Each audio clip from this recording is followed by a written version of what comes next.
क्योंकि ये बहुत ही पीक समय चल रहा है और आपने लिस्ट देखी होगी जो मैंने कल भेजी थी इस्कॉन द्वारका से जो मिली थी, उसमें अभी हम 3rd नंबर पर चल रहे हैं और उत्साह भी है और प्रभुपाद का सेवा का भाव भी है, गुरु की प्रसन्नता भी है और वैष्णवों का स्वयं का ग्राफ। तो ये सब भगवत गीता के विषय में आज चर्चा करेंगे और प्रयास करूंगा मैं कैसे हम ज्यादा से ज्यादा गीता बांट सकते हैं, इस विषय में ज्यादा चर्चा करूंगा ताकि हम लोग अच्छा इस समय का सदुपयोग कर पाए। तो मैंने एक प्यार चुना है, ये है मध्य लीला श्री चैतन्य चरितामृत और अध्याय का नाम है श्री चैतन्य महाप्रभु द्वारा सनातन गोस्वामी को शिक्षा, 20वां अध्याय है और इसका प्यार संख्या है 6। तो श्री चैतन्य के संगी है सनातन गोस्वामी, वो बोल रहे हैं मुस्लिम जेलर से, क्योंकि सनातन गोस्वामी को जेल में डाल दिया गया था।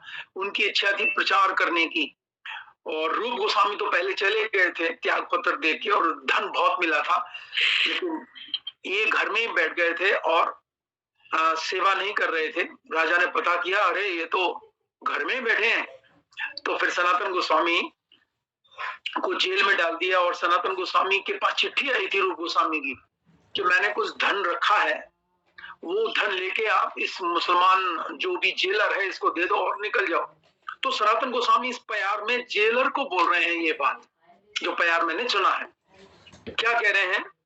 एक बंदी छाड़े जदी निज धर्म देखिया, संसार हाई ते तारे मुक्त करे न गोसाइया। यदि कोई व्यक्ति बद्ध जीव या बंदी व्यक्ति को धार्मिक नियमों के अनुसार मुक्त कर देता है, हालांकि वो जेलर मुस्लिम है, लेकिन सनातन गोस्वामी बड़े बुद्धिमान हैं क्योंकि प्राइम मिनिस्टर ऑफ बंगाल थे। वो बहुत ही सुंदर शब्दों का प्रयोग करते हुए कह रहे हैं यदि कोई व्यक्ति, तो ये प्रचार का श्लोक प्यार है, यदि कोई व्यक्ति बद्ध जीव या बंदी व्यक्ति को, तो बद्ध जीव कौन है? जो भी भगवान को भूला हुआ वो बद्ध जीव है। बंदी कौन है? वो जैसे आपने सुना होगा गरीबदास, एक गरीबदास मंडल एक है, ऐसा समागम है, तो वो भी यही बोलते हैं बंदी छोड़, उनका एक नारा होता है बंदी छोड़। तो बंदी व्यक्ति को, तो हम लोग भी बद्ध भी हैं और बंदी भी हैं। बद्ध हैं भावनाओं से, अपनी स्वतंत्र इच्छा से, और बंदी हैं अपने कर्मानुसार और अपनी इच्छाओं के कारण, प्रारब्ध के कारण बंदी हैं हम। कह रहे हैं को धार्मिक नियमों के अनुसार अगर कोई मुक्त कर देता है, तो अगर कोई बद्ध जीव है, तो हम क्या कर रहे हैं? ये धर्म की पुस्तकें दे करके, क्योंकि प्रभुपाद की जितनी भी पुस्तकें हैं, चाहे भागवत हो, भगवत गीता हो, ये सब क्या है? ये धर्म के अनुसार है। तो सनातन गोस्वामी कह रहे हैं यदि कोई व्यक्ति बद्ध जीव या बंदी व्यक्ति को धार्मिक नियमों के अनुसार मुक्त कर देता है, तो भगवान उसे भी भवबंधन से मुक्त कर देते हैं। तो ये पुस्तकें हम किसके लिए बांट रहे हैं? अगर सही में देखा जाए तो हम अपने लिए ही बांट रहे हैं, अपनी मुक्ति के लिए बांट रहे हैं। इसलिए मैंने इस प्यार को चुना। कितना सुंदर इस प्यार में देखिए उन्होंने कहा है, फिर से पढ़ता हूं, एक एक शब्द को बड़े ध्यान से सुनिएगा। यदि कोई व्यक्ति बद्ध जीव या बंदी व्यक्ति को धार्मिक नियमों के अनुसार मुक्त कर देता है, तो हम लोग जो कन्वर्जन कर रहे हैं, बद्ध अवस्था से मुक्त अवस्था, भौतिकतावादी से आध्यात्मिकतावादी, या किसी मुस्लिम को सनातनी बनाना या अंग्रेजों को सनातनी बनाना, तो हम क्या कर रहे हैं? स्वतंत्रता के साथ कर रहे हैं ये कार्य। ऐसा नहीं जैसे कि आपने देखा होगा जो क्रिश्चियन लोग हैं वो धन देते हैं, ऐसे मुस्लिम्स में भी बहुत धन देते हैं या बंदूक की नोक पर धर्म परिवर्तन कर देते हैं। लेकिन हम लोग क्या कर रहे हैं? धार्मिक नियमों के अनुसार मुक्त कर देता है। यदि कोई, अर्थात हम लोग, यदि हम लोग किसी व्यक्ति को, किसी बद्ध जीव को, किसी बंदी व्यक्ति को धार्मिक नियमों के अनुसार अगर हम उसको मुक्त कर देते हैं, तो भगवान उसे भी भवबंधन से मुक्त कर देते हैं। इसका यही तात्पर्य निकला कि ये जो पुस्तक वितरण जो इस समय मैराथन चल रहा है, मैंने इस्कॉन द्वारका में बताया था मैराथन शब्द का अर्थ क्या है, ये मैराथन शब्द कहां से आया। तो मैराथन एक व्यक्ति का नाम था जो ग्रीस देश का था, यूनान देश का था ये व्यक्ति। और हुआ क्या कि वहां पर किसी दूसरे मुस्लिम देश ने अटैक कर दिया, और ये व्यक्ति मैराथन नाम का जो व्यक्ति था ये खड़ा हुआ था सीमा बॉर्डर पर। और वहां पर जब अटैक हुआ तो इसको सूचना मिली, इसने कहा जल्दी से जाकर के बताना चाहिए। उन दिनों में व्हाट्सएप, मोबाइल फोन ये सब नहीं थे। तो इसने क्या किया, ये राज्य की तरफ दौड़ता हुआ भागता हुआ आया और इसने आकर के सबको बताना शुरू किया कि दूसरे राजा ने आक्रमण कर दिया है, होशियार अपने हथियार लेके आइए, सीमा पर आइए। और ये रुका नहीं, थका नहीं, और भागता रहा, सब जगह बता रहा है, दरवाजे खटखटा रहा है सबके, जागिए जागिए, भागिए भागिए, हथियार लेके जाइए। और जानते क्या हुआ अंत में, सब लोगों को तो इसने जगा दिया, लेकिन स्वयं इसकी मृत्यु हो गई, क्योंकि ये कभी रुका नहीं जब तक के सारे सैनिकों को, सबको इसने बताया नहीं। तो तब से इंग्लिश डिक्शनरी में एक नाम छोड़ गया ये व्यक्ति अपना, मैराथन। मैराथन का अर्थ यही है कि रुकना नहीं है, थकना नहीं है, घबराना नहीं है, उत्साहित रहना है। तो इसी पर आज हम चर्चा करेंगे। सोचिए कितना सुंदर प्यार है, हालांकि इसका तात्पर्य थोड़ा लंबा है, नहीं तो मैं सोच रहा था इसके तात्पर्य में प्रभुपाद ने बहुत सुंदर ही बताया है। कुछ पढ़ देता हूं। न च तस्मान मनुष्येषु कश्चिन में प्रिय कृतमः भविता च न मे तस्माद अन्य प्रियतरो भुवि। यदि भगवान की कोई सबसे बड़ी सेवा की जा सकती है, आप चाहते हो ना सब भगवान की सेवा करना, ये तो नहीं डर रहे कि अरे आज ये बुक मैराथन पर क्यों बोल रहे हो प्रभु जी, नया साल आने वाला उसी पे बोल दो ना। बुक बुक बुक सुनते सुनते हम लोग घबरा गए, कब आएगा 15 जनवरी और हम एंजॉय करेंगे। लेकिन सोचिए प्रभुपाद जी क्या कह रहे हैं, यदि कोई भगवान की सबसे बड़ी सेवा अगर करना चाहता है या की जा सकती है, तो वह है बद्ध जीव के हृदय में भक्ति का संचार करना। ये प्रभुपाद जी कह रहे हैं, किसी बद्ध जीव के हृदय में भक्ति का संचार करना, जिससे वह बद्ध जीवन से छूट सके। इसलिए भक्ति विनोद ठाकुर ने कहा है कि वैष्णव को उसके प्रचार कार्य के द्वारा पहचाना जाता है। क्या कह रहे हैं भक्ति विनोद ठाकुर, कि वैष्णव को उसके प्रचार कार्य के द्वारा पहचाना जाता है। कितने उसने वैष्णव बनाए, इससे पहचाना जाता है। क्योंकि दो प्रकार के भक्त होते हैं, एक गोष्ठानंदी और एक होता है भजनानंदी। आप में से कोई जानता है इसका अर्थ क्या होता है? भजनानंदी का मतलब है वो अपना भजन करता है और बस सुखी रहता है, कह रहा है बहुत बढ़िया चल रहा है, बस अब ज्यादा परेशानी की आवश्यकता नहीं है। लेकिन हमारा जो आंदोलन है वो भजनानंदी होना नहीं है, हमारा आंदोलन है गोष्ठानंदी। इसलिए प्रभुपाद जी लिख रहे हैं, श्रील भक्ति विनोद ठाकुर ने कहा है कि वैष्णव को उसके प्रचार कार्य द्वारा पहचाना जाता है, और प्रचार कार्य का अर्थ है बद्ध जीव को उसकी शाश्वत स्थिति के प्रति अवगत कराना। आप लोग जानते हैं प्रभुपाद जी ने जो भगवत गीता विशेष रूप से लिखी है, सब लोग कॉपी पेन लेकर आए हैं ना, कॉपी पेन होना चाहिए और वीडियो भी ऑन होना चाहिए। आज तो मैं किसी दूसरे चैनल पे नहीं बोल रहा हूँ, आज तो सबका होना चाहिए ऑन, आज घबराना नहीं। मैं आपको वही उत्साह भरने का प्रयास करूंगा और ये रियलाइज कराने का प्रयास करूंगा कि हम जो कार्य कर रहे हैं ये सबसे बड़ा कार्य है। सनातन धर्म, हमारे प्रत्येक शास्त्र में यही कहा गया है बस, कि ये इससे बढ़कर कोई कार्य नहीं है। जैसे कि प्रभुपाद ने देखिए पहली पंक्ति में ही लिखा है, यदि भगवान की कोई सबसे बड़ी सेवा की जा सकती है तो वह यही है कि बद्ध जीव के हृदय में भक्ति का संचार करना। और भक्ति विनोद ठाकुर ने क्या लिखा, भक्ति विनोद ठाकुर कह रहे हैं वैष्णव को उसके प्रचार कार्य द्वारा पहचाना जाता है कि प्रचार में रुचि है कि नहीं। और देखिए ये सबसे बड़ी हिंसा है कि कोई व्यक्ति बद्ध जीवन में है और भुगत रहा है और हम उसको भगवान के विषय में ना बताएं। सोचिए आज अगर हमें किसी ने नहीं बताया होता तो हमारी सोच क्या होती, अपने ऊपर ही सोचिएगा।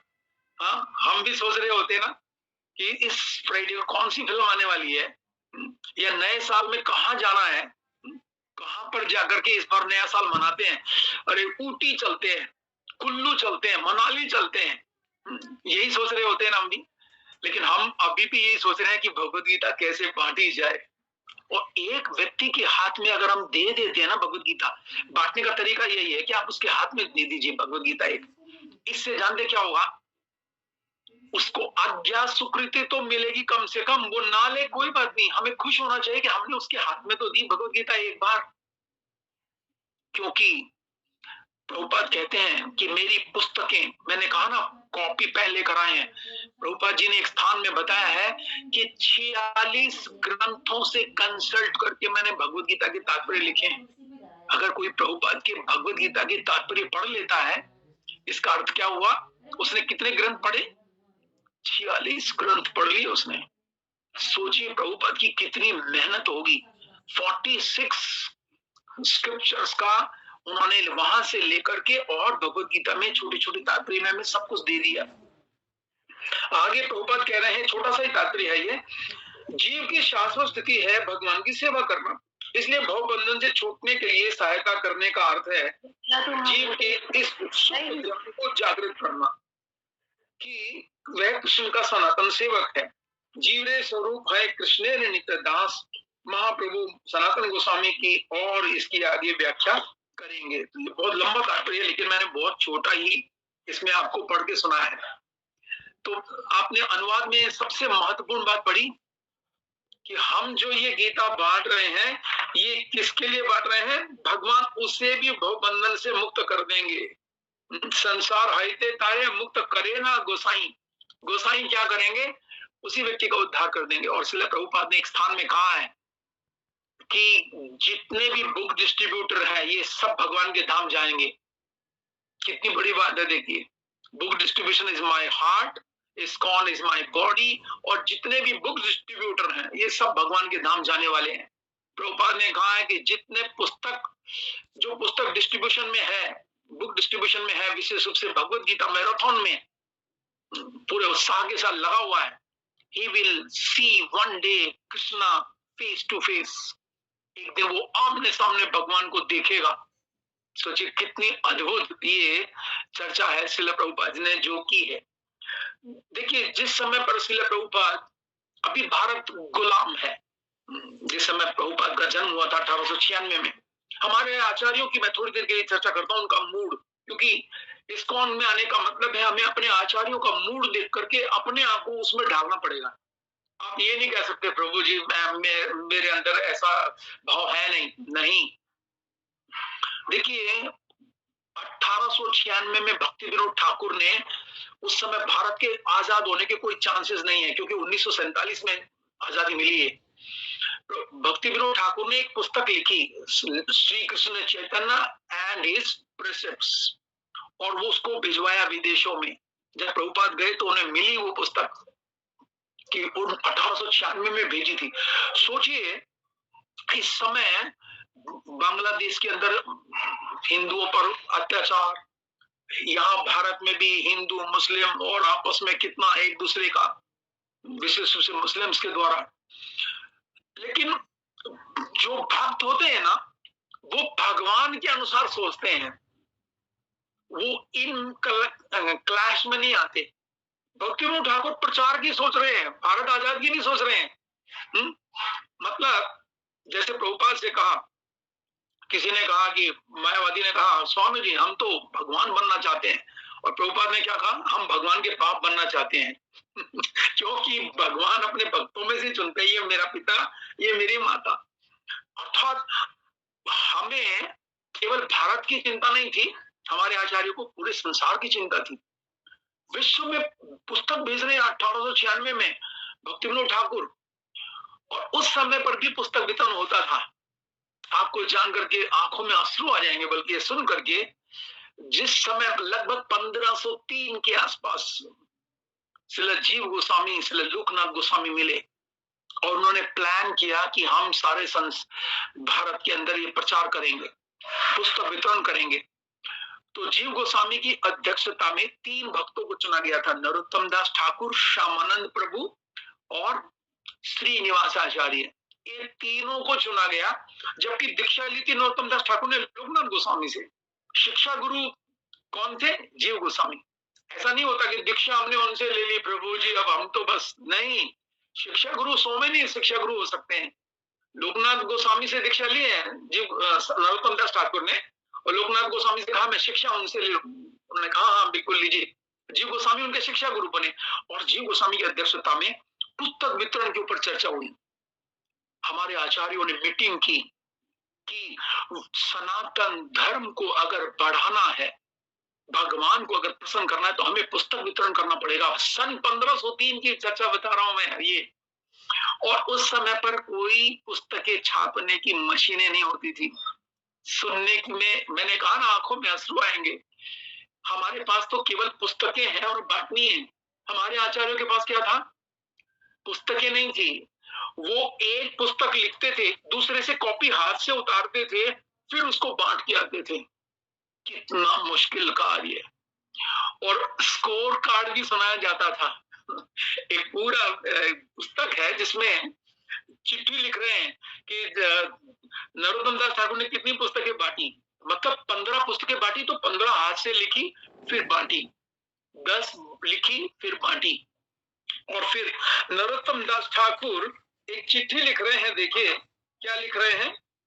सन 1521 में नरोत्तम दास ठाकुर ने चिट्ठी लिखी जीव गोस्वामी को, क्योंकि तीनों को भेजा गया था। और किस में जाते थे? बैलगाड़ी में। पहले हाथों से ग्रंथ लिख के फिर बैलगाड़ी में भरे। ये तीनों डिसाइपल्स कौन कौन? श्यामानंद प्रभु, नरोत्तम दास ठाकुर और श्रीनिवासाचार्य। ये घटना आपको कहां मिलेगी? भक्ति रत्नाकर नामक ग्रंथ में। मैंने आप भक्तों के आशीर्वाद से उसको पढ़ा तो उसमें ये स्टोरी मिलती है। तीनों जाते हैं और उसमें जय बोला जाता है। सब लोग वैष्णव लोग वृंदावन के आते हैं उनको विदा करने के लिए कि जाइए जाइए, संकीर्तन पार्टी की जय, पुस्तक वितरण पार्टी की जय। बैलगाड़ी में बैठ के जाते हैं और आगे जाकर के रास्ते में कहीं सो गए, रास्ते में सारे ग्रंथ कोई चोर आकर के ले गए। अब सोचिए ओरिजिनल कॉपी भी नहीं है, अब कौन लिखेगा? क्या होगा उनका? कहां से लाएंगे? सब उसी के अंदर था मामला। उधर नरोत्तम दास ठाकुर को भेज दिया श्रीनिवासाचार्य ने कि आप जाओ प्रचार करो, मैं देखता हूं किसने चुराई हमारी। इधर श्रीनिवासाचार्य रुके और श्यामानंद प्रभु को भी भेज दिया, नरोत्तम दास ठाकुर को भेज दिया। और वहीं पर न खाए न सोए श्रीनिवासाचार्य ने, वहीं पर बैठ गए और बिल्कुल पागल जैसे हो गए।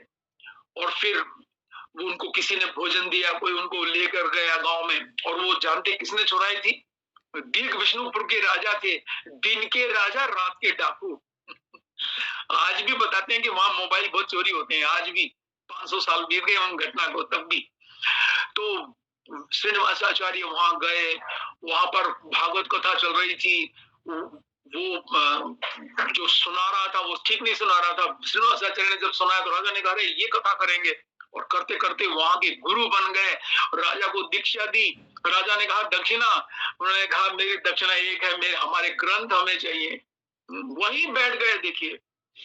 और कई वर्ष लगे उनको, जब दीक्षा दी, दक्षिणा की बात आई तो उन्होंने कहा हमारे ग्रंथ खो गए हैं, वो ही मुझे चाहिए, आप राजा हो, आप ढूंढवाइए। तो राजा ने कहा अरे वो तो मैंने ही चुराए, जाकर दिखाया सब रखे हुए थे। सोचिए, फिर श्रीनिवासाचार्य, नरोत्तम दास ठाकुर चिट्ठी लिखते हैं पुस्तक बांट करके। आपकी आंखों में आंसू आना चाहिए इस बात पर भी। नरोत्तम दास ठाकुर जीव गोस्वामी को वहां से चिट्ठी लिखते हैं कि महाराज हम पुस्तकें बांट रहे हैं, लेकिन हम बड़े दुर्भाग्यशाली हैं, केवल 15-20 इतनी ही पुस्तकें बांटते हैं। लेकिन हे जीव गोस्वामी, आगे चलकर एक ऐसा सन्यासी आएगा हमारी परंपरा में जो बल्क में पूरे विश्व में इन पुस्तकों को बांटेगा। आप सोचिए कौन आया वो। ये चिट्ठी आज भी उपस्थित है। श्रील प्रभुपाद आए और श्रील प्रभुपाद हम और आप भक्तों के माध्यम से उन पुस्तकों को बांट रहे हैं। और ये भावना कौन है? सन 1521 में नरोत्तम दास ठाकुर लिख रहे हैं इस बात को। आने वाले समय में एक सन्यासी आएगा। तो प्रभुपाद जी को कहा गया वहां पर क्या? चैतन्य मंगल में लिखा है यदि पापी छोड़ धर्म दूर देसे जाए, मोर सेनापति भक्त जाय बे तथाए। श्री चैतन्य महाप्रभु सूत्रखंड में प्रभुपाद को सेनापति बोल रहे हैं, और हम क्या हुए फिर उनकी? हम उनकी सेना हुए। कोई हो सकता है गिलहरी की तरह से थोड़ा सा एक दो गीता बांटता हो, 5 गीता बांटता हो, लेकिन एक एक गीता बांटना भी इंपॉर्टेंट है। एक एक भगवत गीता भी बांटना इंपॉर्टेंट है। एक घटना याद आ रही है मुझे इस पर। देखिए क्या हुआ कि एक भगवत गीता किसी नास्तिक, बॉम्बे में कोई मीटिंग थी, वहां इस्कॉन डिवोटी पहुंच गया, सारे नास्तिकों का था, वो वहां पहुंच गया, उसने कहा गीता लीजिए गीता लीजिए गीता लीजिए, सबको दे दिए। एक नास्तिक व्यक्ति था, उन्होंने वो पीछे पड़ गए भक्त, उन्होंने कहा चलो ठीक है दे दो, आप साधु की ड्रेस में हो, क्या मना करूं। उसने घर में जाकर के रख दी उठाकर, और रखी रही 8-9 साल तक। उसके बाद उसका बेटा था, उसको अंग्रेजी भाषा सीखनी थी। एक आंखा व्यक्ति था बर्मा देश का, इंडिया में आया था, उसको इंग्लिश सीखनी थी। वो ढूंढ रहा था कोई इंग्लिश की पुस्तक मिल जाए तो मैं इंग्लिश सीख लूं। करते करते अंग्रेजी की वही भगवत गीता 9 साल पहले दी उसके पिताजी को, वो उसको मिल गई। वो अंग्रेजी सीखने के लिए उसने उसको पढ़ा, अंग्रेजी सीखने के लिए उसको पढ़ा। उसने देखा ये तो बहुत सुंदर ग्रंथ है, इसमें तो भगवान बोल रहे हैं मैं हूं, हम जीव हैं। अंग्रेजी सीखते सीखते वो भक्त बन गया। और फिर उसने उसमें कार्ड रखा हुआ था, लॉस एंजलिस मंदिर का एड्रेस था। उसने वहां पर फोन किया कि कोई उसमें लिखा हुआ था कि और भी पुस्तकें चाहिए तो आप हमें कांटेक्ट करें। उसने लॉस एंजलिस में चिट्ठी भेजा कि कोई मुझे और भी अगर पुस्तकें भेज सकता है तो आप भेजिए। इधर भक्ति विकास महाराज थाईलैंड में रह रहे थे, प्रचार कर रहे थे, और वहां पर क्या हुआ, उनका वीजा एक्सपायर हो रहा था।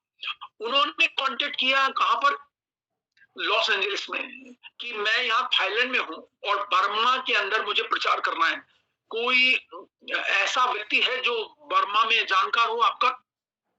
तो अब इधर नास्तिक के बेटे ने चिट्ठी लिखी थी कि कोई और पुस्तकें चाहिए। उसने अंग्रेजी में गीता सिर्फ अंग्रेजी सीखने के लिए पढ़ी थी। अब देखिए लॉस एंजलिस में उसने फोन जब चिट्ठी लिखी भक्ति विकास महाराज ने, उन्होंने कहा देखिए हमारा कोई भी भक्त नहीं है बर्मा देश में तो, लेकिन एक बर्मा से चिट्ठी आई है और उस चिट्ठी में लिखा है कि और पुस्तकें मुझे चाहिए, तो अगर आप चाहो तो वहां जाकर के ये चिट्ठी ये पुस्तकें दे सकते हो। वो लड़का उस समय उसने एड्रेस थाईलैंड का ही दिया था कि मैं बर्मा का हूं लेकिन मुझे पुस्तकें यहाँ भेजी जाए। अगले दिन ही भक्ति विकास महाराज वो पुस्तकें उठा करके पहुंच गए, डोरबेल बजाई, उसने दरवाजा खोला, उसने कहा कि आपने वो चिट्ठी लिखा था ना लॉस एंजलिस में, तो मैं आपकी पुस्तकें लेकर आया हूं। उन्होंने कहा इतनी शानदार सर्विस, इतनी बढ़िया सर्विस, होम डिलीवरी। उसने कहा दे दो, और फिर कोई सेवा हो तो बताओ। तब उन्होंने कहा मेरा बर्मी लैंग्वेज में मेरा वीजा बनवा दो। उन्होंने कहा मैं भक्तों की जरूर मदद करूंगा। और देखिए आगे चल करके ये प्रभुपाद से इसने दीक्षा ली, श्रीवास प्रभु नाम है इनका, बर्मी भाषा में भगवत गीता का ट्रांसलेशन किया उसने, और आज भी बर्मी लैंग्वेज में भगवत गीता उपलब्ध है। केवल उस नास्तिक को गीता दी थी, अंग्रेजी सीखने की दृष्टि से उसने केवल उसको पढ़ा था, कहां से कहां पहुंच गया। तो जो भक्ति कहते हैं प्रभु जी दे तो देते हैं लेकिन लोग फेंक देते हैं, पढ़ते नहीं है, कोई बात नहीं। पता नहीं, प्रभुपाद ने कहा कि ये मेरी जो पुस्तकें हैं ना, ये टाइम बॉम्ब की तरह से है, कब फटेगा कैसे फटेगा, बस इसको फिट करना वाला कार्य है, ये अपने आप अपना कार्य करेगा। एक और भक्त की कहानी है ऐसी कि एक भक्त था जिसको कि 15,000 रुपए सैलरी मिलती थी, और इस व्यक्ति को नशा करने की इच्छा थी और बहुत ये सब उटपटांग करता था। ये एक मिस्त्री का काम करता था, और किसी व्यक्ति की अलमारी में लॉक लग गया था, वो चाबी मिलने नहीं थी। ये मिस्त्री का कार्य करता था, इसको बुलाया गया कि इसको ठीक कर दो। इसने वहां गया तो ताला तोड़ा, तो ताले में से 3 किताबें निकली। देखिए उसमें प्रभुपाद की भगवत गीता, भक्ति रसायन सिंधु और आत्म साक्षात्कार विज्ञान। इसने वो बहुत सालों से रखी हुई थी अलमारी, वो ठीक कराने आया था। उसने कहा ये पुस्तकें मैं ले सकता हूँ क्या? उसने कहा आप ले लो। उसने घर में आके पढ़ी, और उसका 5,000 रुपये महीना उस समय पर खर्चा होता था। ये घटना भी आज से लगभग 40 साल पहले की है। 5,000 रुपये हर महीना उसका मीट ईटिंग पे, ड्रिंक्स पे होता था। अलमारी ठीक करने गया था, पुस्तक पढ़ ली और धीरे धीरे करके उसको 16 माला करने लगा, भक्त बन गया, फुल टाइम ज्वाइन कर लिया। और देखिए किस तरह से उसका जीवन बदला। उस व्यक्ति का कहना है कि मैं अलमारी ठीक करने गया था किसी की, लेकिन मेरा जीवन ही ठीक हो गया क्योंकि ये पुस्तकें वहां रखी थी। तो पुस्तकें बांटने के लिए, जैसा मैंने शनिवार की क्लास में बताया था, देखिए ये घटना भी बहुत हृदय को स्पर्शी है कि प्रभुपाद जी एक बार एक श्लोक को लिखने के लिए कई दिन तक वेट करते रहे। भक्तों ने कहा, स्वामी जी आप तो इतने ज्ञानी हो, लिख दो ना, इतने दिन तक क्यों वेट कर रहे हो? प्रभुपाद जी ने क्या कहा कि मुझे अपने शिष्यों की चिंता नहीं है, अपने शिष्यों की चिंता नहीं है, लेकिन जो मेरी तीसरी पीढ़ी आएगी ना, उसकी मुझे सबसे ज्यादा चिंता है, क्योंकि उनका विश्वास अपने सीनियर्स पर अगर नहीं हुआ तो ये आंदोलन आगे नहीं बढ़ पाएगा। इसलिए मैं एक एक शब्द फूंक फूंक कर, सोच सोच करके लिख रहा हूं। तो आप जो भक्त है ना, जो दीक्षा लेने वाले हैं, विशेष रूप से अभी या जो थर्ड जनरेशन आ रही है, क्योंकि देखिए प्रभुपाद पहले जनरेशन हो गए गोपाल कृष्ण महाराज, दूसरी जनरेशन हो गए भक्ति आश्रम वैष्णव महाराज, और तीसरी जनरेशन जो भक्ति आश्रम वैष्णव महाराज से लेंगे वो तीसरी जनरेशन में आते हैं। इसका अर्थ क्या हुआ? इसका ये अर्थ हुआ कि प्रभुपाद ने इस जनरेशन की सबसे ज्यादा चिंता की और उन्होंने ये ग्रंथ दिए। प्रभुपाद जी जब उनको गुरु से आदेश मिला था ना कि जाओ विश्व में प्रचार करो, हृदयानंद महाराज, हृदयानंद एक बाबा जी रहते थे राधा दामोदर मंदिर के पास में, रोज रात को 2 बजे रोने की आवाज आती थी, बहुत जोर जोर से, बहुत जोर जोर से रोने की आवाज आती थी। एक दिन हृदयानंद बाबा जी बाहर निकले, देख के आते कौन रो रहा है ये।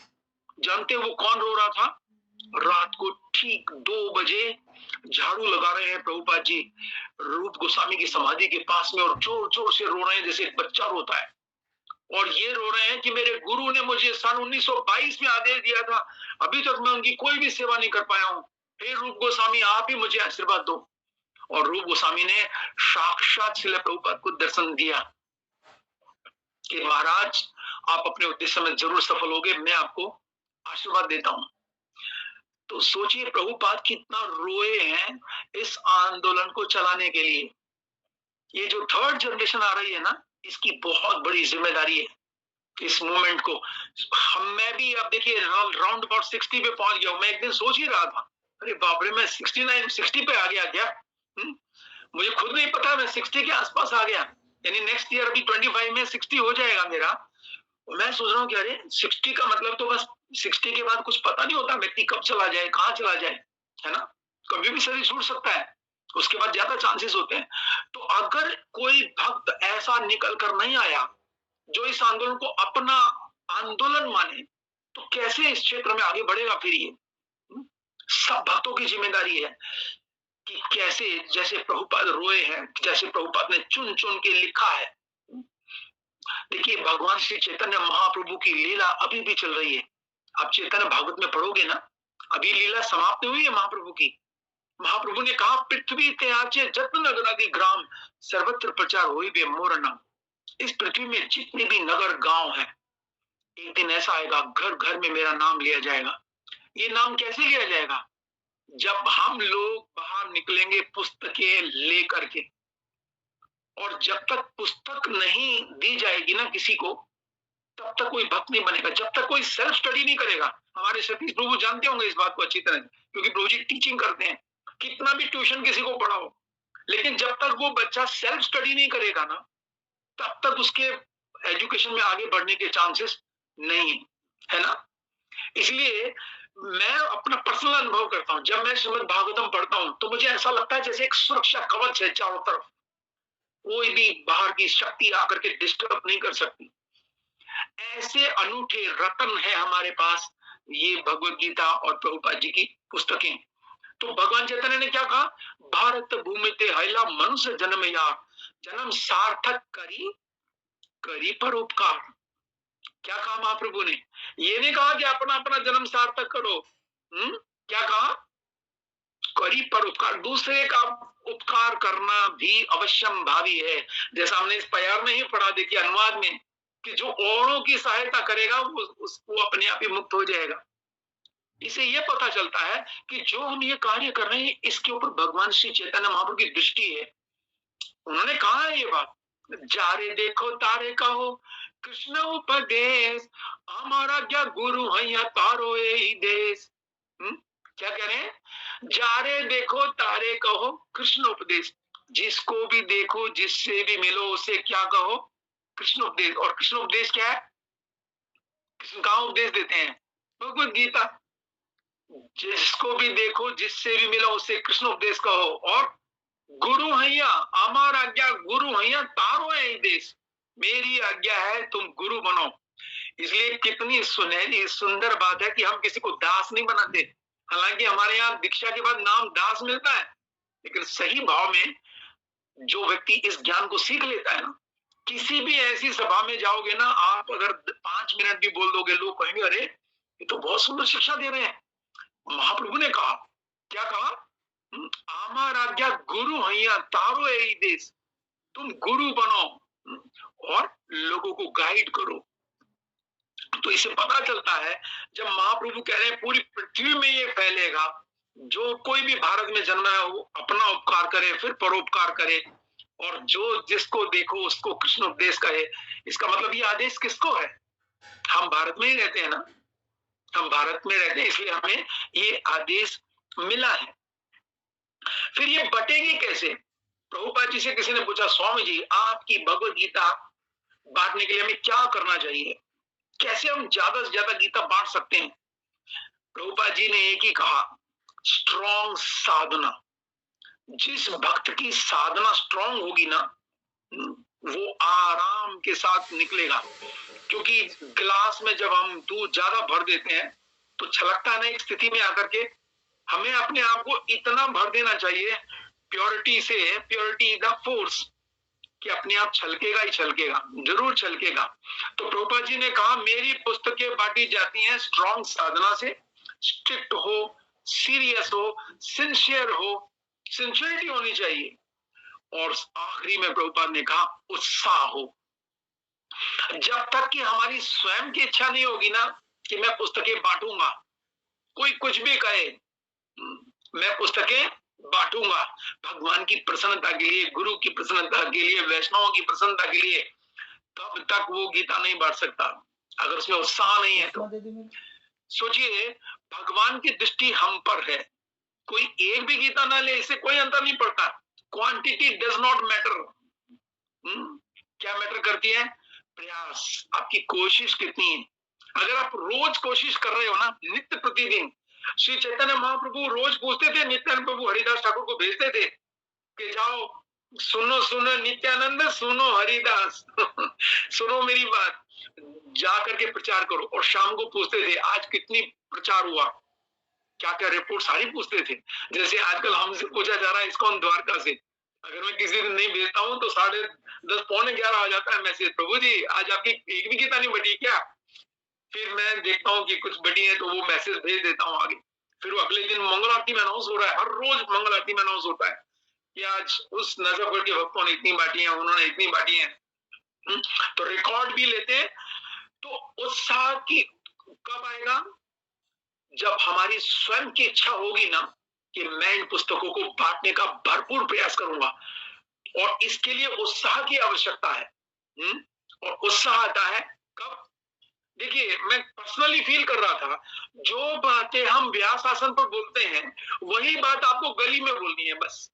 हाँ, कई आप में से सोचते होंगे अरे काश एक दिन मैं भी व्यास आसन पे बैठूंगा, मैं भी कथा करूंगा। अरे कथा करने का अवसर मिल तो रहा है। एक होता है, सतीश प्रभु इस बात को भी जानते होंगे, एक होता है क्लासरूम के अंदर कथा करना, एक होता है 1-to-1 ट्यूशन, पर्सनल ट्यूशन देना। तो आपको पर्सनल ट्यूशन देने का अवसर मिल तो रहा है, अब कीजिए ना, किसी को पकड़िए और बताइए। लेकिन बताएंगे कैसे? उत्साह के साथ। एक घटना है, विदेश की घटना है ये। एक भक्त था हमारा, सबको बड़े उत्साह के साथ ऐसे जाता था, हरे कृष्णा प्रभु जी, so this is the month of Margashirsha, Krishna's month, और बड़े उत्साह के साथ बताता, this is the book, this book can be change your life.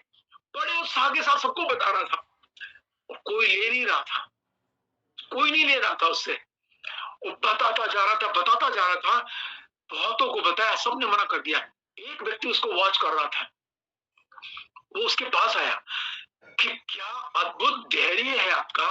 कितने लोगों को मैंने देखा आपको मना करते हुए, लेकिन आप प्रत्येक व्यक्ति से उतने ही उत्साह के साथ बता रहे हो। कितनी गीता है आपके पास? उसने कहा मेरे पास 64 भगवत गीता है। उसने कहा आप मुझे दे दो, मैं अपने पैसे से सारी खरीद लेता हूँ, मैं सबको फ्री बांटूंगा। आपके उत्साह की कदर की जानी चाहिए।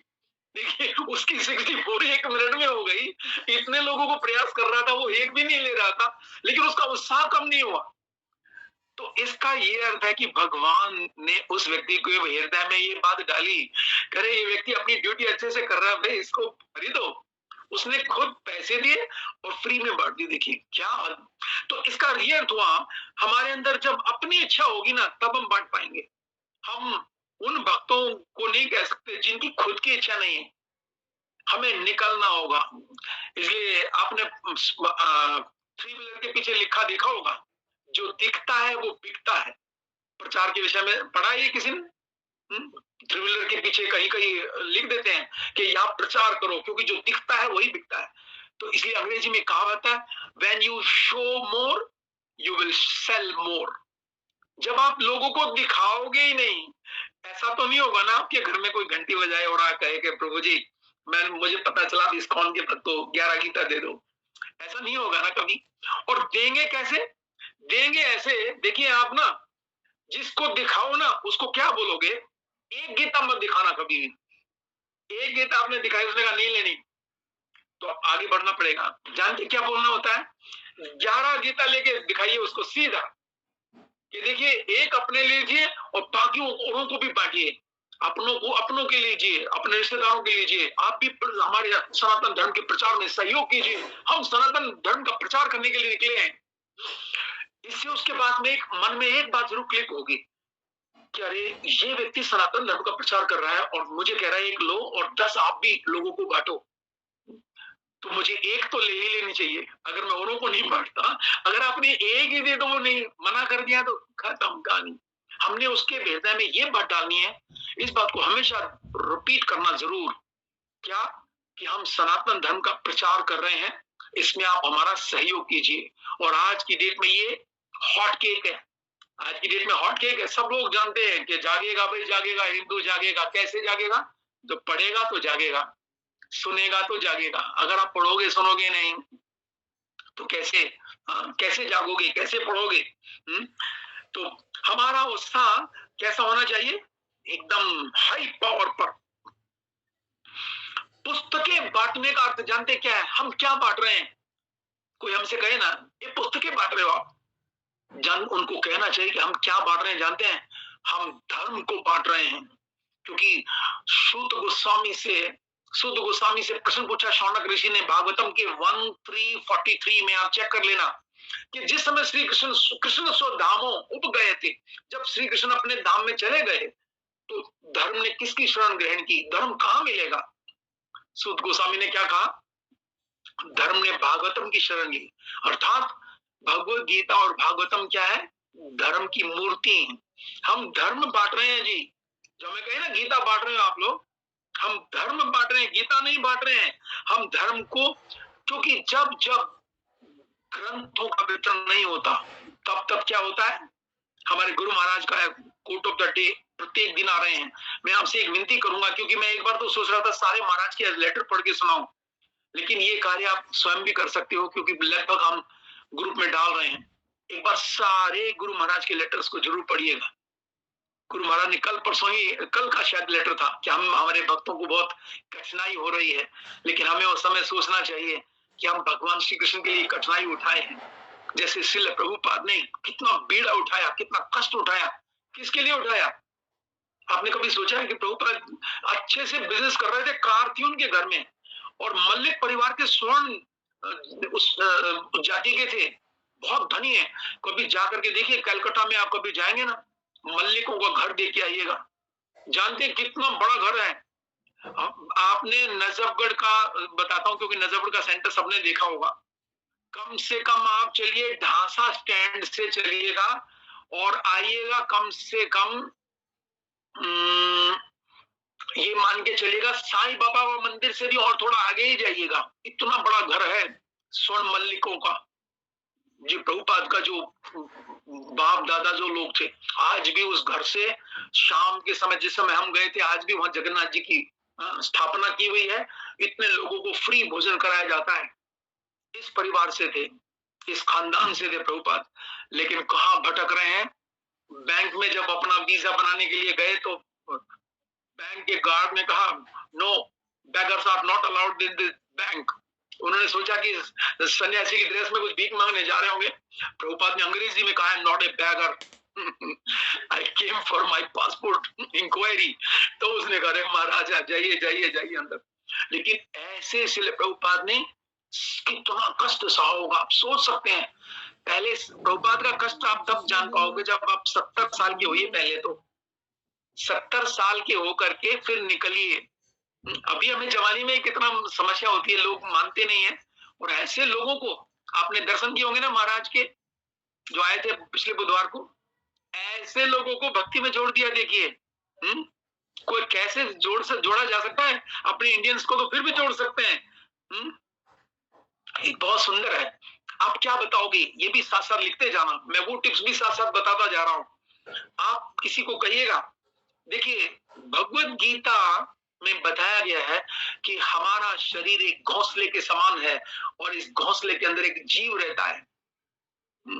और इस जीव को कैसे भोजन दिया जा सकता है, वो इस भगवत गीता में बताया गया है। फिर से रिपीट करता हूं, क्या कहा? ये शरीर घोंसले के समान है। घोंसले में एक पक्षी रहता है जो भूखा है, प्यासा है युगों युगों से। और इस पुस्तक में ये बताया गया है कि पक्षी को भोजन कैसे मिलेगा। आप ये बताइएगा, इस पुस्तक में ऐसा लिखा है। क्योंकि जब तक आप भगवत गीता की बातों को नहीं बताओगे तब तक लोग आकर्षित नहीं होंगे। और लोग ये भी पूछेंगे कि आपने पढ़ी है। अगर आप भगवत गीता को स्वयं ही नहीं पढ़ोगे, स्वयं ही उसमें से कुछ नहीं बता पाओगे, तो फिर कैसे होगा। प्रभुपाद एक लेक्चर में कह रहे थे, if you love me then distribute my book, if you take pain for me it will show you love me, you respect me। तो अगर हम सचमुच में प्रभुपाद को जानते हैं, प्रभुपाद की भावनाओं को जानते हैं, जिन्होंने अपने परिवार की चिंता नहीं की, उनके बच्चों की शादी नहीं हुई थी जब उन्होंने संन्यास आश्रम लिया है, उनके बच्चों की विवाह नहीं हुआ था। हम भी यही सोचते हैं ना कि अभी तो सेटल नहीं हुआ ना परिवार, तभी तो जाऊंगा ना प्रभु जी। लेकिन प्रभुपाद ने ऐसी अवस्था में घर छोड़ दिया था, पत्नी छोड़ दिया था। और एक आपको शायद बहुत दर्द होगा सुन करके, एक पुस्तक है मेमोरीज, जो कि प्रभुपाद के डिसाइपल्स ने लिखी है। उसमें 5 वॉल्यूम है ये पुस्तक, मैंने एक ही पढ़ी है। उसमें जानते क्या लिखा है प्रभुपाद ने? प्रभुपाद ने कहा कि एक मेरा जवान बेटा था, मेरा जवान बेटा था, एक दिन घर से चला गया, जो आज तक लौट के नहीं आया, पता नहीं कहाँ चला गया। सोचो, जिस व्यक्ति का जवान बेटा घर से चला जाए वो जीवित कैसे रह जाएगा। लेकिन फिर भी अपने उत्साह को कम नहीं होने दिया।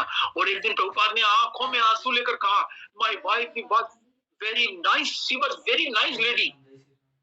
उनकी उस समय वॉइस चौंक कर रही थी जब उन्होंने, प्रभुपाद ने ऐसा कहा। इसलिए प्रभुपाद जब वापस लौट के आए तो अपने शिष्यों को कहा कि मेरी पत्नी के लिए उनको देखो, पता लगाओ कहाँ रहती है, उनको भोजन मिलता है कि नहीं मिलता है, उनको फैसिलिटीज मिलती है कि नहीं मिलती है, और इस्कॉन से कुछ लक्ष्मी उनको भेजी जाए मासिक, जिससे उनका गुजारा हो सके।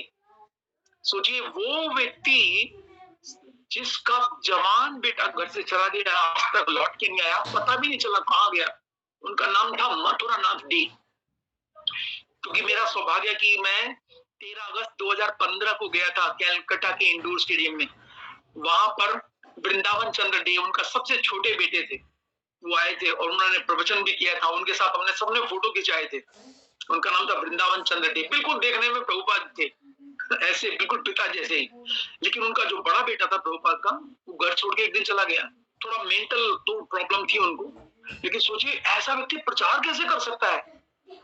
और दूसरे बच्चे, उनका विवाह नहीं हुआ था, फिर भी प्रभुपाद ने, तो प्रभुपाद लिख रहे हैं, if you love me then distribute my books, if you distribute my books you will see one day Krishna face to face. ये बहुत बड़ी बात कह रहे हैं प्रभुपाद जी। अगर आप मेरी पुस्तकों को बांटोगे तो क्या करोगे, आप कृष्ण को साक्षात देखोगे एक दिन। यस, एक घटना है, देखिए प्रभुपाद एक लेक्चर में बोल रहे हैं ये बात कि ये पुस्तकें हम क्यों बांटे। यस, इसी पर मैं हूं अभी। आपको क्या क्या बोलना है ये बहुत जरूरी है, बच्चों को टिप्स देना। आप ये बता सकते हो, देखिए जब साइंटिस्ट लोग दूसरे ग्रहों में भेजने के लिए जब वो सैटेलाइट भेजते हैं, दूसरे ग्रहों पर जाने का प्रयास करते हैं, तो कितना धन कलेक्शन किया जाता है, कितना धन इकट्ठा किया जाता है, और क्या भरोसा कि वो हो पाएगा कि नहीं हो पाएगा। लेकिन हमारे प्रभुपाद की एक पुस्तक है, अन्य लोकों की सुगम यात्रा। दूसरे लोकों में आप सुगमता के साथ जा सकते हो। ये पुस्तक जरूर साथ में रखनी चाहिए। और ये पुस्तक प्रभुपाद ने अमेरिका जाने से पहले लिखी थी, अन्य लोकों की सुगम यात्रा। तो हम अगर ये पुस्तक आप पढ़ लो और इसके अनुसार अपना जीवन लगा दो, तो आप अन्य लोकों में सुगमता से जा सकते हो, फ्री ऑफ कॉस्ट। जबकि दूसरे लोग जो साइंटिस्ट जाते हैं, कितना धन उसमें खर्चा किया जाता है। लेकिन हमारे यहाँ पर हमारे पास ये पुस्तक है, तो आप इसको पढ़िए। और इसमें लिखा है और प्रभुपाद ने बताया कि दूसरे ग्रहों में जाना साइंटिफिक वे में लगभग असंभव है, लेकिन भक्तियों के माध्यम से हम बड़ी आसानी के साथ जा सकते हैं। ये इस पुस्तक में आप रिकमेंड कर सकते हो, अन्य लोगों की सुगम यात्रा। और ये पुस्तकें छोटी हमें क्यों रखते हैं? क्योंकि कभी कभी ऐसा होता है, देखिए 230 रुपए की भगवत गीता है, चेन की प्रॉब्लम होती होगी आपको, है ना। किसी के पास 70 रुपीज नहीं है, आप या 30 नहीं है, तो आप ये छोटी पुस्तक साथ में रखोगे ना, तो चेंज की प्रॉब्लम नहीं आएगी। बोलो ये पुस्तक ले लो, उसमें आपका एडजस्ट हो जाएगा। तो एक और भी पुस्तक निकल गई, जैसे आज ही हुआ। देखिए आज जब मैं गया था मंदिर में, तो किसी माता जी का फोन आया था कि प्रभु जी आप मंदिर में आ रहे हो, मुझे पता चला कि, तो मैं आप वहां पर आपको कुछ भगवत गीता मैं भी गिफ्ट करना चाहती हूँ, मतलब मैं आपसे लेना चाहती हूँ। तो मैं वहां गया, तो उनके पास 1150 देने थे, उनको 5 गीता लेनी थी मुझसे। तो अब उनके पास थे 1200 रुपए। तो मैंने कहा माता जी लेकिन 50 रुपए चेंज तो नहीं है। बोले नहीं कोई बात नहीं, आप छोटी पुस्तक दे दो। तो ये आइडिया मुझे उससे आया कि अगर हम चेंज की प्रॉब्लम है किसी को, तो आप छोटी पुस्तकें रखिए ना साथ में। 10 रुपए वाली भी है, 5 रुपए की भी है, 50 रुपए की भी है, 30 रुपए की भी है। इस बहाने हम प्रभुपाद को देंगे। और प्रभुपाद जी से पूछा गया था, स्वामी जी आप क्या सोचते हैं, क्या सोचते हैं आप समाधि में? तो प्रभुपाद जी ने कहा जो कुछ मैं समाधि में सोचता हूं, मैंने सब अपनी पुस्तकों में दे दिया है। और एक बहुत जरूरी बात, देखिए आपकी पुस्तकें बटे ना बटे, ये सब लोग सुन रहे हैं ना, ये बात बहुत जरूरी है। जब बहुत ज्यादा जरूरी होती है तो मैं पूछता हूँ सब लोग जाग रहे हैं ना? क्योंकि कुछ लोगों का वीडियो बंद है, तो मैं देख नहीं पाता कि वो जाग रहे हैं या सो रहे हैं।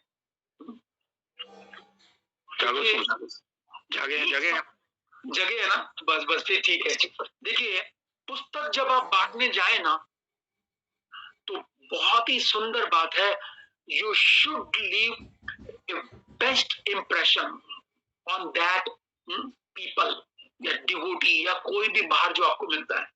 भले ही आपसे कोई पुस्तक ना ले और आपको कुछ भी बोल दे, उल्टा सीधा बोल दे, लेकिन हमारे भक्तों को ऐसा व्यवहार करके जाना है वहां से कि वो याद रखे हमारे इंप्रेशन को। वो हम अपनी भाषा से, अपनी बॉडी लैंग्वेज से, किसी से भी कर सकते हैं। और इससे जानते क्या होगा, वो हमारा ग्राहक आगे चलकर जरूर बनेगा।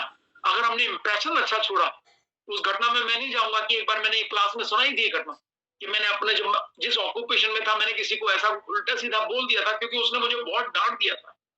अगले दिन मैं कम से कम 35 किलोमीटर गया केवल सॉरी बोलने के लिए।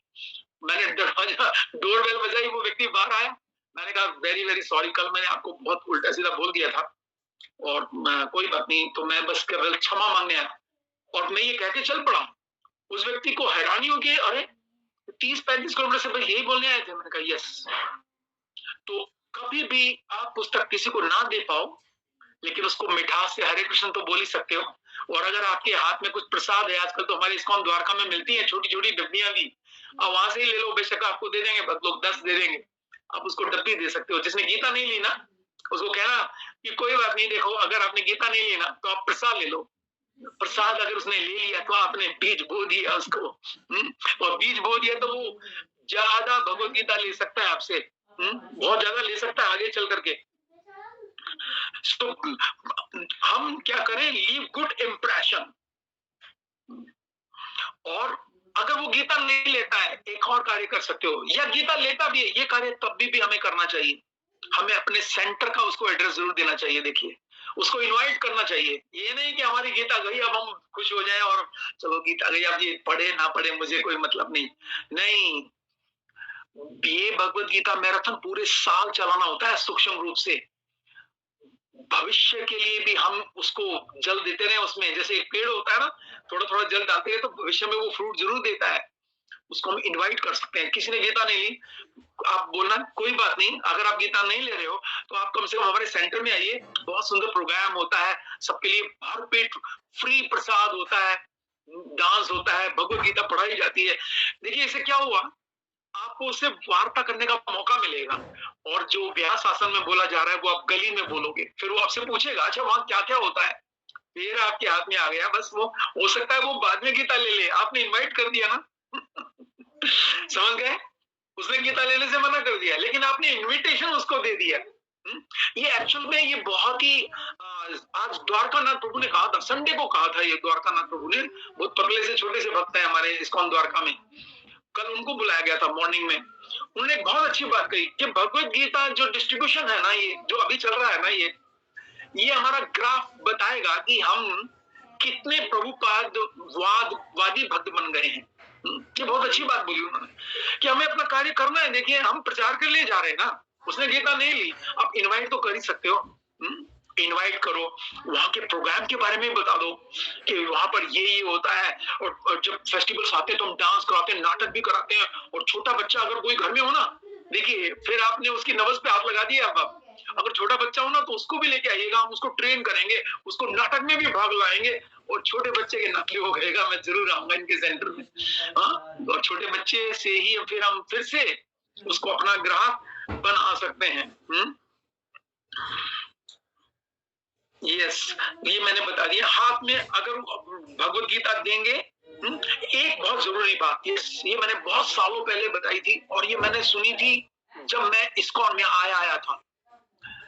भक्ति विनोद ठाकुर ने एक भविष्यवाणी की है कि जो कोई भी मायापुर में बन रहे मंदिर में डोनेशन देगा, उसका हाथ पकड़ करके मैं कहाँ लेके जाऊंगा, नवदीप धाम, जो गोलोक धाम का एक पार्ट है। गोलोक धाम भगवान श्री कृष्ण का धाम, वैकुंठ से भी ऊपर, वहां मैं लेके जाऊंगा। तो प्रभुपाद जी ने एक रूल बनाया है जो कि शायद आपको नहीं मालूम हो। वर्ल्ड के किसी भी मंदिर में, किसी भी टेंपल में जितनी भी पुस्तकें बांटी जाएंगी, उसका कुछ परसेंटेज 0.5 है शायद, 0.5 यानी थोड़ा सा अमाउंट मायापुर में भेजा जाता है। जितनी भी पुस्तकें वर्ल्ड वाइड इस्कॉन टेंपल की बिकेंगी, इस आशा से कि अगर ये पैसे, मान लीजिएगा किसी ने 290 रुपए की, 230 की पुस्तक खरीदी, उसका 1% कितना हो गया, 2 रुपए 30 पैसे। 1 रुपया 15 पैसे उसका मायापुर बेचता है इस्कॉन का प्रत्येक मंदिर, हेडक्वार्टर है इसलिए, ताकि भक्ति विनोद ठाकुर की कृपा उस भक्त को मिले। आप ये भी टिप बता सकते हो कि देखिए कितना बड़ा ये मूवमेंट है, और यहाँ पर बन रहा है 1200 करोड़, अब तो सुन रहे हैं शायद 2000 करोड़ से भी ऊपर जा चुका है इसका टारगेट, जो बन रहा है मंदिर हेडक्वार्टर। क्योंकि नित्यानंद प्रभु ने भविष्यवाणी की थी जीव गोस्वामी के सामने कि ए स्थाने अद्भुत मंदिर हईबे, इस तरह का एक प्यार आता है नवदीप धाम महात्म में, इस स्थान में एक अद्भुत मंदिर बनेगा। तो सोचिए प्रभुपाद ने क्या कर दिया, सारी पुस्तकें जो भी एक एक भी आप बांट रहे हो। मेरे पास सुमन लता माता जी का 2-3 दिन से मैसेज आया, मुझे बहुत ही अच्छा लगा। माता जी का, माता जी ने वॉइस मैसेज भेजा, प्रभु जी आज मैंने 2 भगवत गीता बांटी। ये इतना एनकरेजिंग था मेरे लिए। वो 2 नहीं है, 2000 गीता से भी बढ़कर है वो, क्योंकि एक गीता पता नहीं कितनी गीता लेकर आएगी बाद में, अगर उसको हमने क्या किया, अगर हमने उसको क्या थोड़ा सा उसको कल्टीवेट किया तो आपको इंप्रेशन अच्छा करना है, आपको बोलने का अवसर मिलता है। तो सब कुछ इसके अंदर है। बड़ी गीता बड़ा स्कोर करने के लिए आप जानते ही हो जिस टेक्नोलॉजी को हमने अपनाया, तो बहुत लोग इससे आकर्षित हुए हैं और बहुत लोगों ने किया भी है। कि आप बता सकते हो, देखिए जब हम किसी पंडित जी के पास जाते हैं तो वो बताता है हमें कि अपने वजन के बराबर चारा, गौशाला में खिला देना, आपके सारे पितृ सब जो भी पाप है सब नष्ट हो जाएंगे। कोई गेहूं का बताता है, तो अगर सोचिए वो दान है ना, लेकिन विद्या का दान सबसे बड़ा दान होता है। अपने वजन के बराबर, अपने कतरे कतरे खून के बराबर अगर आप गीता का दान करोगे तो चमत्कार होता है। और जिस व्यक्ति को हमने, शायद संजय गिरधर थे, वो आए थे, उन्होंने गीता पढ़ी थी, मैंने उनको कहा था यही बात कि प्रभु जी उनके भाई को कैंसर है, और उन्होंने कहा था कि आज ऐसी प्रार्थना कर दो कि मेरे भाई का कैंसर ठीक हो जाए। तो हमारे सेंटर में एक माता जी है जिनको कैंसर की प्रॉब्लम है, और उसी दिन वो क्लिप इस्कॉन नजर पे डाली गई थी, और मैंने प्रार्थना की थी उसमें कि ये प्रभु जी को कैंसर है और हम आज प्रार्थना करते हैं कि इनका कैंसर, इसके भाई का कैंसर ठीक हो जाए, इसलिए गीता आपने तुला दान कर रहे हैं।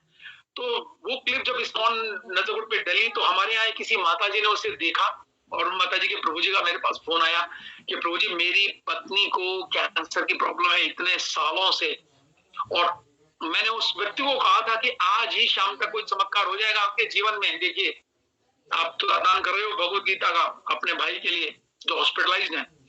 तो 3 या 4 घंटे बाद ही उस माता जी के प्रभु जी ने बताया कि प्रभु जी जो मेरी पत्नी को कैंसर प्रॉब्लम है ना, उसमें 60-70% आराम हो गया है। एक व्यक्ति ऐसा है जो केवल कुछ ऐसा झाड़ा या कुछ मंत्र जंत्र करता है, और उसने कहा है 2-3 और थोड़ी विजिट्स करोगे तो ये 100% ठीक हो जाएगा कैंसर। तो तुरंत हमने उनको खबर दी, यानी उनको मुश्किल से 4 घंटे भी नहीं हुए थे, उनके पास वो फोन पहुंच गया, और वो भी अब प्रयास कर रहे हैं, और हम तो कहते हैं भगवान करे वो ठीक हो जाए इसी से। तो ये कितना बड़ा चमत्कार नहीं है क्या? कितना बड़ा चमत्कार है। और ये निश्चित रूप से तथ्य है, निश्चित रूप से इसमें कुछ है कि जब हम अपने इसको आत्मनिवेदन का भाव भी कहेंगे कि अपने वजन के बराबर हमने अपना भगवद गीता ली और डिस्ट्रीब्यूट कर दी, तो बहुत बड़ा एक पितृ ऋण, ऋषियों का ऋण, कितने सारे जो ऋण होते हैं वो भी उतर जाता है कि हमने जितना भी हमारे अंदर वजन है हमने वो भगवद गीता बांट दी। तो इस व्यक्ति के साथ तो चमत्कार हुआ है। देखिए उसको 4 घंटे बाद ही सूचना मिली, और अब वो भी उस प्रोसेस में है कि मैं अपने भाई को दिखाऊंगा। इसके अतिरिक्त आप किसी के यहाँ विवाह हो रहे हो, किसी का विवाह हो, किसी के यहाँ कुछ भी ऐसा फंक्शन हो, तो आप भगवद गीता वहां भी कर सकते हैं। क्योंकि मैंने पर्सनली, मेरे मामा जी की बेटी की शादी थी, तो उनको फोन किया था कि देखिए आपके यहाँ इतने आप साड़ी कपड़े सब मिठाइयां बांटोगे, एक एक गीता भी दो ना उनको। तो तुरंत उनका फोन आया कि 2 पैकेट लेके आ जाइएगा, यानी 64 गीता उन्होंने डेली देखी, सिर्फ उनको गाइड किया गया। तो बड़े स्कोर करने के लिए भी हम ऐसा कर सकते हैं। कोई किसी के यहाँ बर्थडे हो, किसी के यहाँ कुछ, किसी का तिरोभाव भी हुआ हो, उनके आध्यात्मिक कल्याण के लिए हम भगवद गीता बढ़वा सकते हैं। क्या भगवद गीता 11 व्यक्ति चला गया है? तो ऐसे बहुत सारे हैं जो कि हम अपने स्कोर को भी ज्यादा बढ़ा सकते हैं, इसमें कोई शंका नहीं है। तो अभी समय कितना हुआ है प्रभु जी?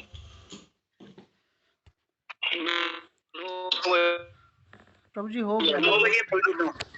तो ठीक है, मुझे लगता है यहाँ पर रोकना चाहिए, या किसी का कोई प्रश्न है तो वो बता सकते हैं।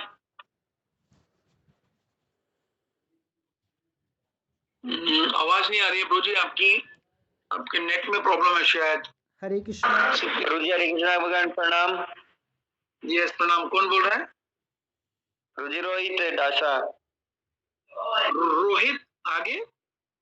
डाशा वाला डागर। अच्छा अच्छा, हाँ बताइए बताइए रोहित जी। सुन रहा था, बहुत बढ़िया लगा फिर। हाँ तो बढ़िया लगा, तो फिर अब क्या करो अब गीता लेकर के शुरू हो जाओ। तो उसमें कहावत है ना, तो गुरु हो जा शुरू, यानी अर्थात शुरू हो जाओ और गीता लो। और गीता देखिए, जब तक वो भक्त नहीं बांट पाएगा, जब तक उसके घर में गीता नहीं आएंगी, जब तक कि उसको गीता की तनाव नहीं हो लेगा ना, जब तक गीता का तनाव नहीं होगा तब तक वो गीता नहीं बांट पाएगा। सबसे पहले हमारे गुरु महाराज यही करते थे कि सबसे पहले गीता घर में लेके जाओ और उन गीताओं को, रखियों को देखो, और फिर प्रभुपाद से, गुरु महाराज से और भक्तों से प्रार्थना करो क्योंकि देखिए गीता तो बटेंगी बटेंगी, जितना टारगेट रखा गया बटेंगी, जरूर बटेंगी। और हमारे बारे में तो आज वो जो मंदिर की मैचलेस बॉक्स में वहां बैठते हैं, गदाधर प्रभु बोल रहे थे, बोले प्रभु जी आपके यहाँ जितनी गीता जाती है ना, कभी आज तक लौट के उल्टी नहीं आई। बाकी जो ग्रुप लीडर्स है ना, वो उल्टी दे देते हैं कि इतनी हम बांट पाए, ये उल्टी ले लो। मैंने कहा हम उल्टी नहीं करते, हम डाइजेस्ट कर देते हैं पूरा। जो भी गीता लेंगे वो सब बांट के ही करेंगे। तो गीता तो बटेंगी बटेंगी, जो हमने सोचा है उसको। हमें तो भगवान से केवल रो रो करके सुबह सुबह, वो भी मंगल आरती के समय में, ब्रह्म मुहूर्त में एक प्रार्थना करनी चाहिए, हे प्रभु आप मुझे भी निमित्त बना लो इस महायज्ञ का, जो गीता वितरण का यज्ञ है, इसमें मुझे भी क्या बना लो, निमित्त बना लो। बस जैसा मैंने शुरू में कहा था कि हम भगवान की सीधी अगर कोई सेवा कर सकते हैं ना, तो ये भगवत गीता बांट कर ही कर सकते हैं, इसका कोई मिसयूज नहीं कर सकता। सोचो किसी व्यक्ति ने इसको पढ़ा और उसका जीवन बदल गया, तो कितने पुण्य नहीं मिलेंगे क्या? युगों युगों तक सारे देवी देवता, भगवान, गुरु परंपरा सब उस व्यक्ति को आशीर्वाद देते हैं कि इस व्यक्ति ने भगवत गीता दी और इसने बांटी, और इसने इसके कारण एक व्यक्ति की जान बचाई गई। ऐसे कितने सारे इंसिडेंट्स मिलते हैं। एक कुमार स्वीट्स है, देखिए ये घटना सुना रहे थे, रुक्मिणी कृष्ण प्रभु ने सुनाई थी घटना। कुमार स्वीट्स पर इस्कॉन पंजाबी बाग के एक बूटी गए और एक लड़का खड़ा हुआ था, बस ऐसे गुस्से में टेंशन खड़ा था कुमार स्वीट्स के सामने। उन्होंने जाकर उसको कहा भाई ले लो, हम गीता मैराथन चल रहा है और हम गीता बांट रहे हैं। उन्होंने कहा है दूर आ जा, बहुत गुस्से में हूं मैं, मेरी तरफ मत करना और किसी से बात कर। वो भक्त फिर भी उसके पीछे ही लग गया कि देखिए गीता ले लीजिएगा, ये गीता आप ले लोगे तो आप शांत रहोगे, बहुत आनंद में रहोगे, इसमें बहुत रस भरा हुआ है। वो फिर से कहने लगे नहीं जाओ जाओ। तो भक्त ने जानते क्या किया, जैसा मैंने कहा ना, लीव ऑलवेज गुड इंप्रेशन। हमारे भक्त ने कहा अगर तुम्हारे पास पैसे नहीं है ना, तो मैं आपको फ्री देता हूं, आप गीता तो ले लो, कहीं क्योंकि कहीं से स्पॉन्सरशिप आ जाएगी। तो उसने तब ले ली। आप जानते हैं सचमुच में ये व्यक्ति सुसाइड करने वाला था। इसने घर जाकर के वो गीता पढ़ी और इसने देखा कि अरे ये तो बहुत सुंदर शिक्षा है, और इसने शाम को फोन किया कि आपका ही नाम केशव बलराम है। मैंने कहा, बोले अरे आपने मेरे को जबरदस्ती भगवत गीता दी थी ना, मैं तो सुसाइड करने वाला था, आज मैं बहुत टेंशन में था, घर वालों से भी लड़ाई करके मैं बाहर आया था, मैं सोच रहा था कैसे मैं अपने आप को खत्म करूं। और ये बाद में चलते चलते उस भक्त को तो मौका मिल गया, उसको इनवाइट किया, प्रसाद दिया, सब भक्तों से मिलवाया, और आज की तिथि में वो पूरी तरह हेयर शेव करके गीता पुस्तकें बांटता है। देखिए वही व्यक्ति, उसने कहा भगवत गीता ने मुझे जीवन दान दिया है, अगर गीता ना होती तो मुझे जीवन दान नहीं मिलता। कितना अद्भुत। ये कुमार स्वीट्स के सामने की घटना इस ग्रेस रुक्मिणी कृष्ण सुना रहे थे। तो इसे पता चलता है कि भगवत गीता से हम बहुत कुछ प्राप्त कर सकते हैं। सोचिए जब आप गीता उठा करके, ये मैंने सोचा इसलिए बता रहा हूं, जब मैं बड़े मंदिर से, ईस्ट ऑफ कैलाश मंदिर से गीता उठा के लाता था ना, तो वहां ये सुविधा नहीं थी, मेरी गाड़ी खड़ी होती थी पार्क में, तो मैं गीता का पैकेट उठाता था सिर पे, वो कहाँ गोडाउन है वहां से हम वहां जाते थे अपनी कार में रखने के लिए। उस समय मैं सोचता था हे भगवान, एक गीता में 700 श्लोक हैं, 32 गीता इसमें रखी हैं, 700 गुना में 32, इतना, और ऊपर से प्रभुपाद के तात्पर्य सब मेरे सिर पर रखे हैं। प्रभु आज मुझे शुद्ध कर दीजिए, मेरे सिर पे ही रखा, इस सिर में घुसा दीजिए सारा अपना ज्ञान। ये सोचते सोचते मैं उठा के लाता था इतनी दूर से, और मुझे वजन नहीं लगता था तब मैं जब ये सोचता था, कह रहे मैंने अपने सिर पे उठाया हुआ है उसको, भगवत गीता को। सोचो हमें एक गीता उठाकर जाते, हमें बोझ नहीं मानना चाहिए, उसके अंदर ही तो सब कुछ है, सारा जीवन उसी में। और ये बात सुन जो मैं महसूस करता था, इतना आनंद मिलता था, इतना आनंद मिलता था, वो मैं सोचता अरे वाह कितना गजब है। देखिए इसमें शब्दार्थ भी भरा हुआ है, तात्पर्य भी भरा, अनुवाद भी है, श्लोक भी है, मेरे सिर पर है। तो किसी का कोई चर्चा प्रश्न है क्या? मैं हरे कृष्णा प्रभु जी, श्री रघुनाथ राम प्रभु जी का कृष्णा। यस प्रभु जी, हरे कृष्णा। यस प्रभु जी, हरे कृष्णा प्रभु जी, दंडवत प्रणाम। यस दंडवत प्रणाम प्रभु जी, आपको भी। यस बहुत ही अच्छे से प्रभु जी आपने गीता मैराथन के बारे में समझाया। और बहुत उत्साह मिला आपके प्रवचन से इस बारे में सुनकर। प्रभु जी, मैं आपसे जानना चाह रहा था, जैसे 1522-24 में जो आप बता रहे थे, तो उस टाइम पे पेपर ग्रंथों के लिए कागज उपलब्ध था आसानी से? यस, कागज तो था और उस पर वो लिख करके जाते थे और ये पूरा डिटेल मिलती है। जो मैंने बताया ना, सन 1521 में नरोत्तम दास ठाकुर ने चिट्ठी लिखी जीव गोस्वामी को कि हम क्या गीता बांटेंगे, हम क्या ग्रंथ वितरण करेंगे, आने वाला जो एक ऐसा व्यक्तित्व आएगा जो आगे चलकर इसको होलसेल में सारे संसार में बांटेगा। तो सोचो कितनी अद्भुत बात है ये। हम तो बड़े ही बद्ध जीव हैं, हम तो बड़े ही कमजोर हैं, हम नहीं बांट सकते क्योंकि उनको हाथ से लिखनी पड़ती थी उन दिनों में। तो ये बहुत ही अद्भुत है। एक बार मोहन प्रभु आए थे हमारे सेंटर में, उन्होंने सुनाया था ये घटना और वो उन्होंने मुझे कहा था अगर किसी भक्त को चाहिए तो ये मैं व्हाट्सएप कर सकता हूँ, मैं उनसे मंगाता हूँ, बल्कि कल उनका डेली अपडेट आता है। देखिए ना आप ये मत सोचना मुझसे केवल द्वारका मंदिर के भक्त पूछ रहे हैं। हर रोज शाम को मोहन प्रभु का व्हाट्सएप मैसेज आता है कि आपका टारगेट इतना, गीता कितनी, तो मैं उनको भी शाम को भेजता हूँ रात को। तो मैं उनको आज मैसेज करता हूँ कि प्रभु जी वो भेजिएगा और मैं पूरे इस्कॉन नजर पे उसको डाल देता हूँ। आप पढ़िएगा उसको, चिट्ठी को, कि कितनी अद्भुत नरोत्तम दास ठाकुर ने लिखा है कि हम लोग क्या बांटेंगे, आने वाले इतिहास में एक ऐसा होगा। जानते हैं प्रभुपाद के विषय में 14 ग्रंथों में भविष्यवाणी है कि एक ऐसा व्यक्ति आएगा कि जो इस संसार में ऐसा कार्य करेगा। ये कोई सामान्य साधु नहीं है प्रभुपाद जी, कोई सामान्य साधु नहीं है, बहुत अद्भुत, ये एम्पावर्ड है भगवान श्री कृष्ण के द्वारा ही। तो सोचिए जब हमारे नरोत्तम दास ठाकुर कह रहे हैं कि एक ऐसा आचार्य आएगा आगे चल करके जो इसको बहुत भरपूर मात्रा में बांटेगा, कितने आश्चर्य की बात है। चाइना जैसे देश में, आप लोग जानते हैं चाइना में नॉन वेजिटेरियन और वेजिटेरियन किसको कहा जाता है? चाइना में वेजिटेरियन उसको कहा जाता है जो मरा हुआ जीव खाता है, और जो नॉन वेजिटेरियन उसको कहा जाता है जो जिंदा को खा जाता है। ऐसे देश में भी चाइना की सरकार ने श्रीमद् भागवतम को चाइनीज लैंग्वेज में प्रिंट कराया है। कितनी ये चमत्कार नहीं तो क्या है प्रभुपाद का? ये चमत्कार है, देखिए अद्भुत चमत्कार। ऐसे देश में जो सोचिए एक जीव जा रहा है, उसकी पूंछ पकड़ के ऐसे खा गए जैसे पकोड़ा खाया जाता है। ऐसे लोग भी चाय कॉफी तक भी छोड़ दिया। हमने भी कभी सोचा नहीं था कि चाय कॉफी हम कभी छोड़ेंगे।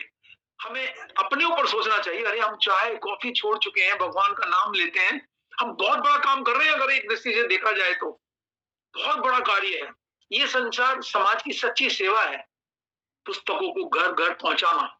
किसी के पास पैसे नहीं है, कोई बात नहीं, हम दे देते हैं, लेकिन आप पढ़िए, बस आप एक ही प्रार्थना कीजिएगा, जैसे मैंने कहा ना, always leave a good impression. तो प्रयास कीजिएगा, ये सुनहरी अवसर है, केवल 15 जनवरी तक है। 15 जनवरी के बाद फिर दूसरी चर्चाएं आरंभ हो जाएंगी, महामिलन की या और भी कुछ चर्चाएं हो जाएंगी। प्रभु जी, हिज ग्रेस केशव सुंदर प्रभु जी का आपका बहुत बहुत धन्यवाद प्रभु जी का प्रश्न है। यस प्रभु जी, हरे हरे कृष्णा प्रभु जी, दंडवत प्रणाम। दंडवत प्रणाम प्रभु जी, हरे कृष्णा। प्रभु जी, जीव गोस्वामी जी जो है ये तो रूप सनातन स्वामी जी के भतीजे थे।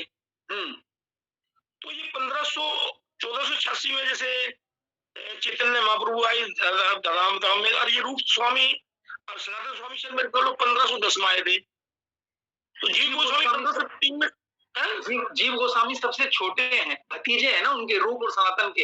हाँ, इनके पिताजी का नाम गोस्वामी। 1503 में जीव गोस्वामी आगे थे जी।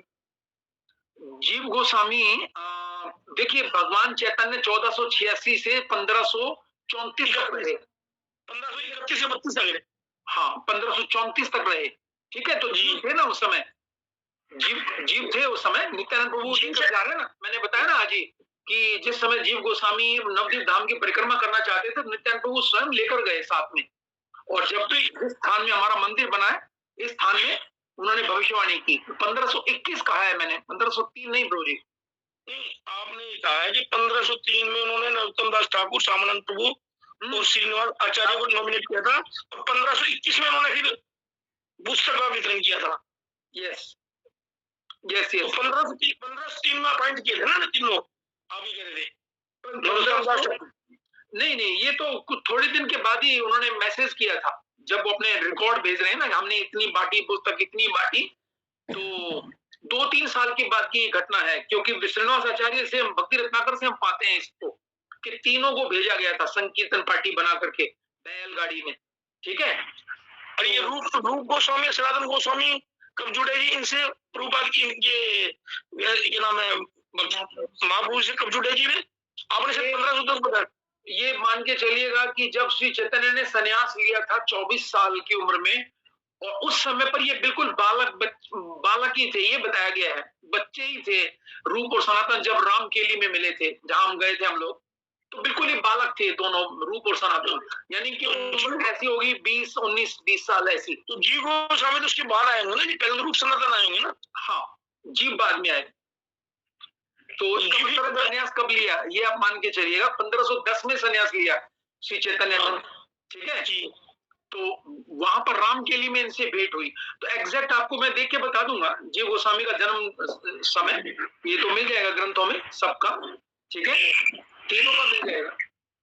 मेरे पास है, लेकिन वो अभी यहाँ पे डेट नहीं है, नहीं तो इनका एग्जैक्ट बता देते कि इनका जन्म कब है। और केवल ये नोट में लिखा है कि सन 1521 में नरोत्तम दास ठाकुर ने ये चिट्ठी लिखी जीव गोस्वामी को, ठीक है। हरे कृष्ण प्रभु जी, प्रणाम, धन्यवाद, प्रणाम प्रभु जी। हरे कृष्णा माता जी। प्रभु जी जैसे कि पहले 1511 है, 1511 जी गोस्वामी। हाँ देखिए ना, 1511 आ गया ना प्रभु जी। हाँ 1511 है उनका जन्म, ठीक है। तो उस समय ये मिले उनसे। हाँ यस माता जी, बताइएगा। प्रभु जी जैसे कि पहले के ग्रंथ में लिखा गया कि जैसे ताड़पत्र भोजपत्र में भी और ग्रंथ लिखे जाते थे प्रभु जी। पहले जब कागज नहीं था तो। हाँ प्रभु जी, जैसे कि मैंने भी अपने घर पर देखा हुआ कि जैसे आप गीता भागवत के उसमें वो बताते हो, तो पिताजी और उन्हें उसमें ताड़पत्र भोजपत्र वो पत्ते जैसे थे उसमें लिखा करते थे प्रभु जी। वो पहले लिखते थे क्या उस पे? पहले उन्हीं पे लिखते थे, जब नहीं होते थे तो ताड़पत्र पे लिखते थे। और जीव गोस्वामी ने षट्संदर्भ बताया गया उसी पे लिखा है, ताड़पत्र पे लिखा है सारा। जब वो रहते थे वहां पर मगरमच्छ की गुफा में जब रहते थे, तो वो लिख करके वो ऐसे डाल रहे थे, तो वो असेंबल करके ही बाद में ये बना है षट्संदर्भ, ठीक है जी प्रभु जी, धन्यवाद, प्रणाम। और किसी का प्रश्न है प्रभु जी? हरे कृष्ण प्रभु जी। प्रभु जी हिज ग्रेस सुंदर केशव प्रभु जी का भी प्रश्न है। अच्छा, सुंदर केशव प्रभु कहाँ, गाजियाबाद में है या उधर है या दिल्ली में है, पता नहीं। हरे कृष्णा प्रभु जी, दोनों प्रणाम, सभी भक्तों को दोनों प्रणाम। हरे कृष्णा प्रभु जी। आज कल आ गया था, मैं कल शाम को आ गया था। अच्छा अच्छा अच्छा। एक प्रश्न आता है बहुत सारे लोगों का, जो हम गीता डिस्ट्रीब्यूशन के लिए ऐसे करते हैं, तो उनका एक संशय ये रहता है कि ये गीता किसी गलत हाथों में न जाए, या इसका कोई उसको फाड़े नहीं, या उसका कोई पेपर यूज ना करे। इसका सही जवाब क्या देना चाहिए लोगों को? कि मेरा मानना तो यह है कि गीता जिस हाथ में भी जाएगी वो उनको ही, उनके हाथों को ठीक करेगी। यस यस बिल्कुल करेगी, लेकिन वो ये तैयार नहीं होती है। उनको ये कहना कि ये हमारी चिंता नहीं है, हमारी चिंता है बस संदेश को पहुंचाना। अब ग्रहण करना है नहीं करना है ये उनका कार्य है और भगवान का कार्य है।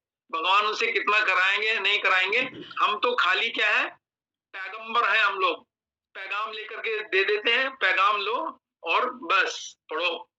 ये कार्य भगवान का है और उनकी अज्ञात सुकृति है, उनकी सुकृति होगी तो इसे पढ़ेंगे, नहीं तो जैसे मैंने एक घटना सुनाई, देखिए उनके पिताजी ने ली थी, 10 साल बाद उनके बेटे ने अंग्रेजी सीखने के लिए उस गीता को पढ़ा और वो आगे जाकर के श्रीवास प्रभु बन गए, जिन्होंने बर्मा भाषा में भगवद गीता का ट्रांसलेशन दिया। और मेरे शिक्षा गुरु, जैसे मैंने शनिवार की क्लास में बताया था, उनको भगवद गीता कहाँ से मिली थी? रद्दी की दुकान में बेची थी किसी ने, और उन्होंने बाद में एक लेख लिखा, रद्दी से गद्दी पर आया। रद्दी से मिली, रद्दी की दुकान में किसी ने गीता दे दी थी बहुत सारी, वो गए थे अपनी रद्दी देने के लिए, उन्होंने देखा रे गीता रखी है, ये तो मुझे दे दो। बोले हमारे पास तो भाई बिकने आई है, तो तुम ले जाओ ये गीता। तो प्रभु जी ने एक लेख लिखा है, रद्दी से गद्दी पर आया। तो हमारा कार्य नहीं है ये कि कौन पढ़ेगा कि नहीं पढ़ेगा, हालांकि फिर भी हम कल्टीवेट करने का प्रयास करते हैं, करें हम जरूर, जिनको भी हम गीता दें उनका एड्रेस ले लें कि आप नाम फोन नंबर दीजिए, हम आपको ग्रुप में ऐड कर देंगे। आजकल तो हमारे पास ग्रुप हैं बहुत सारे, किसी भी ग्रुप में ऐड करेंगे, वो धीरे धीरे उनको मैसेज आएंगे, शायद उसको अज्ञात सुकृति मिल जाए, है ना। हमें तो अपने गुरु को प्रसन्न करना है ना।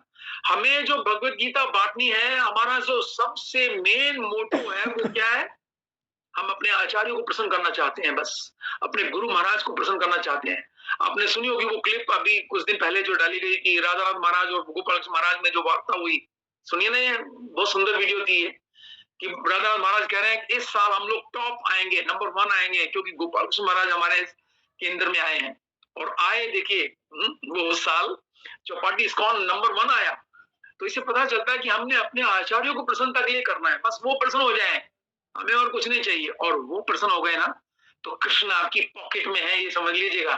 जिसके लिए बड़े बड़े देवी देवता तरसते हैं, कृष्ण आपकी पॉकेट में है, ठीक है। तो हमारा कार्य है बांटना।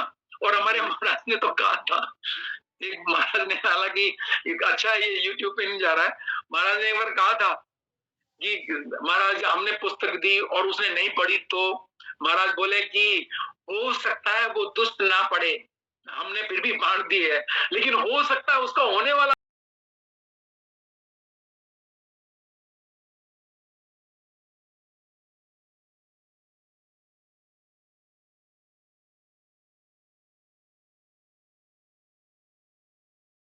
गए ना, इतिहास याद रखेगा उस व्यक्ति को, अरे ये व्यक्ति ऐसा कार्य करके गया, है ना। कौन जानता है आज देखिए जो धनी लोग पहले हो चुके हैं उनको, लेकिन प्रभुपाद को इतिहास याद रखेगा, ऐसा कार्य करके गया। और भी कितने बड़े बड़े सन्यासी हुए हमारे, ऐसे कार्य करके जा रहे हैं।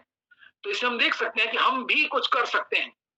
ये इसमें प्रभु जी जो कल परसों जो अमूगला प्रभु ने जो डाला है, पत्री प्रभु के साथ जो कन्वर्सेशन डाला है पूरा, उसमें भी उन्होंने यही बताया कि गुरु कृपा कितनी महान होती है। ये उन्होंने कितनी सारी लैंग्वेज भी सीख ली, बोले तुम जाओ और तुम सीख जाओगे, जाओ कोशिश करो। बिल्कुल। सबसे पहले वो बांग्लादेश गए, जैसे उन्होंने बताया पूरा, फिर लास्ट में नेपाल भी पहुंचे, और के बारे में भी जो उन्होंने बताया है। तो बिल्कुल, मैं एक बार फिर से बल्कि इस प्यार को पढ़ता हूँ। ये प्यार ने बहुत कुछ दे दिया है। यदि कोई व्यक्ति बद्ध जीव या बंदी व्यक्ति को धार्मिक नियमों के अनुसार मुक्त कर देता है, तो भगवान उसे भी भवबंधन से मुक्त कर देते हैं। हमें इस प्यार को याद रखना चाहिए। एक बंदी छाड़े यदि निज धर्म देखिया, संसार हईते तारे मुक्त करे ना गोसाइया। और भक्ति विनोद ठाकुर का ये कोट याद जरूर रखिएगा। भक्ति विनोद ठाकुर ने कहा है, वैष्णव को उसके प्रचार कार्य द्वारा पहचाना जाता है कि वो प्रचार कितना कर रहा है। भक्ति सिद्धांत महाराज ने कहा है, जो प्रचार नहीं करता वो सांडेर गोबर है। जो इस आंदोलन को आगे बढ़ाने के लिए कुछ नहीं करता, उसको सांडेर गोबर बताया भक्ति सिद्धांत महाराज ने, तो सांड का गोबर है। और प्रभुपाद का एक कोट आता था उन दिनों में, पहले शुरू में, आजकल भी आना चाहिए, कि जो भगवत गीता मैराथन में भाग नहीं लेते, वो उनके लिए आध्यात्मिक जीवन हानिकारक है, उनके लिए ये ऐसा ना करना। तो हमें चाहे एक गीता हम बांटें, score does not matter, score के बारे में कभी मत जाइएगा, बल्कि बस इसमें जाइए कि मैं श्री कृष्ण को कैसे प्रसन्न कर पाऊं। जैसे राम जी ने अपना आशीर्वाद गिलहरी को दिया, देखिए आज भी गिलहरी के ऊपर श्री राम जी की उंगलियां छपी हुई हैं, है ना। उसने तो बेचारी ने थोड़ा सा अपनी पूंछ को थोड़ा मिट्टी में करके बस उस पुल पे झाड़ के आई थी। हम तो कहते हैं गिलहरी की तरह से हम थोड़ी सी सेवा करते हैं प्रभु आपकी, और आप हमें ऐसा ही आशीर्वाद दे दो जैसे गिलहरी को आपने आशीर्वाद दिया था। आज भी गिलहरी को जानते हैं सारा संसार, इसी कारण से कि उसने अपनी पूंछ थोड़ी सी मिट्टी में की और उसमें झाड़ रही थी, है ना। तो ये भगवान की सेवा है। ऐसा कहीं आज इतिहास में पहले कभी नहीं सिखाया गया कि हम सीधी भगवान की कैसे सेवा करें, है ना।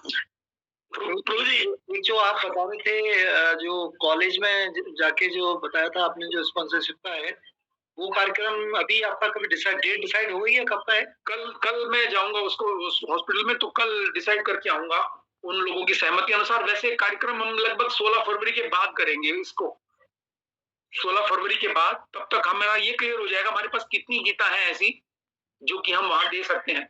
उनकी डिमांड है 1000 भगवत गीता, क्योंकि 500 डॉक्टर्स हैं और 500 स्टूडेंट्स हैं जो डॉक्टर की ट्रेनिंग ले रहे हैं।